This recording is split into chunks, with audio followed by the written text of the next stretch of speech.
Brought to you by Biz Analyst by Khata Book.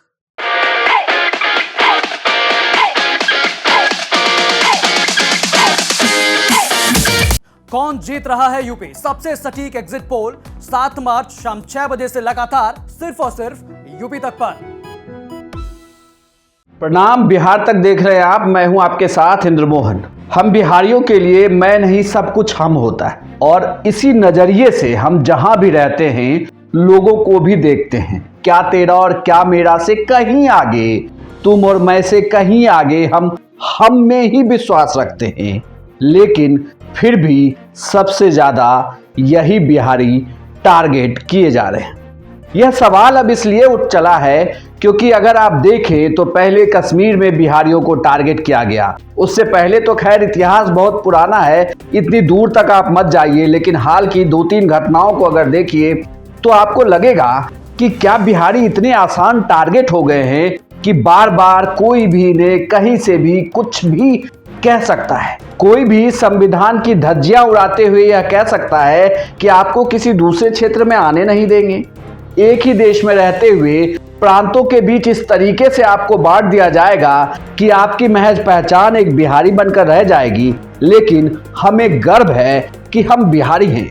वो इसलिए नहीं क्योंकि हम कहीं भी कुछ भी कर सकते हैं, बल्कि हम अपनी मेहनत से कई सारे राज्यों की अर्थव्यवस्था को चलाते हैं। इतना ही नहीं, भले ही हमारा बिहार थोड़ा पीछे रह गया हो, लेकिन जो राज्य अर्थव्यवस्था में आगे हैं उन राज्यों की रीढ़ की हड्डी हम ही बिहारी बने हुए हैं। पंजाब के मुख्यमंत्री चरणजीत सिंह चन्नी ने पहले वो बयान दिया, और अब दक्षिण से कांग्रेस के प्रदेश अध्यक्ष का एक बयान आता है। और इस बयान के बाद फिर एक सवाल उठने लगता है कि आखिर क्यों?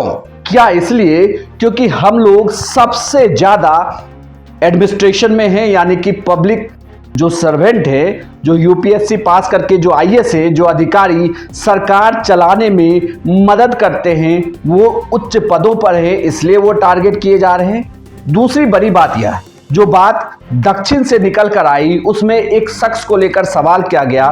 वो शख्स है प्रशांत किशोर।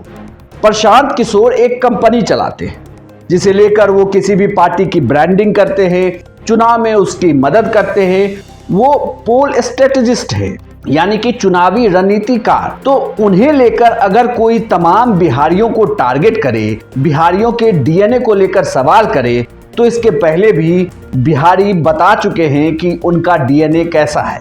हम बिहारी सुबह से शाम तक काम कर सकते हैं, चाहे, और किसी भी काम को करने में हमें किसी तरीके की झिझक नहीं होती।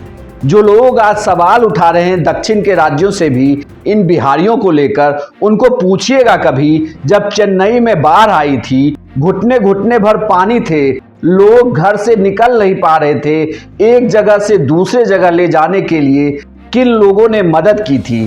क्या वो बिहार के वो रिक्शे वाले नहीं थे जिन्होंने अपने रिक्शों पर बिठाकर लोगों को उस पानी में खींचकर घर तक पहुंचाया था? क्या वो टेम्पू वाले नहीं थे जिन्होंने वहां तक लोगों को पहुंचाया था? बल्कि मदद करने वाली कई सारी संस्थाएं भी बिहार की थी जो रात दिन काम कर रही थी, और बिहार के लोग थे जो रात दिन काम कर रहे थे। खैर, जब मैं यह दलील दूंगा तो वहां के लोग या आप लोग यह दलील देने लगेंगे कि भाई यह तो दूसरे भी राज्यों के लोग ऐसी मदद कर रहे थे।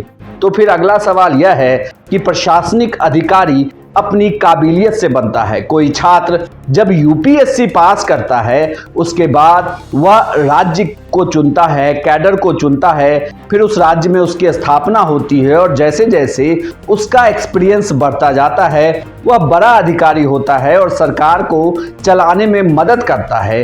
इसमें उस शख्स की पूरी मेहनत लगी होती है। सिर्फ यह कहकर उसकी मेहनत को कम कर देना कि वह बिहारी है, यह सरासर गलत है। यह बातें कई करोड़ लोगों को ठेस पहुंचाती है, चाहे यह आवाज कश्मीर से बिहारियों के लिए आए, पंजाब से बिहारियों के लिए आए, या दक्षिण के किसी राज्य से बिहारियों के लिए आए।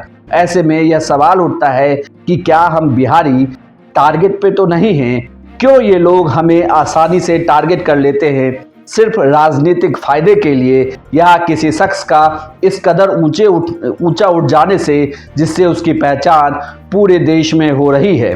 भले ही बिहार में अगर आप पीछे के तमाम नेताओं की भी बात करें तो वह नेता भले ही बिहार जैसे राज्य से आते हो, लेकिन सेंटर में उनकी दखल काफी ज्यादा होती है। भले ही अभी नीतीश कुमार बीजेपी के साथ हो, ये कहा जाता है कि डबल इंजन की सरकार है, लेकिन नीतीश कुमार ही वो शख्स है जिनके नाम को लेकर यह कहा जाता है कि अगर कोई शख्स प्रधानमंत्री मोदी को टक्कर दे सकता है तो वह नीतीश कुमार ही हो सकते हैं, जिसके नाम पर एक मत हुआ जा सकता है। लेकिन फिर भी सवाल उठता है कि आखिर इस तरीके से बार बार बिहारियों को दूसरे राज्यों में क्यों टारगेट किया जाता है और इस तरह के नेता बयान क्यों देते हैं। आपकी इस पूरे वीडियो पर क्या राय है और आप क्या कहना चाहेंगे इन लोगों को, हमें कमेंट बॉक्स में लिखकर जरूर बताइएगा। हमारे चैनल को आप सब्सक्राइब कर लीजिए। अगर फेसबुक पर देख रहे हैं तो आप हमें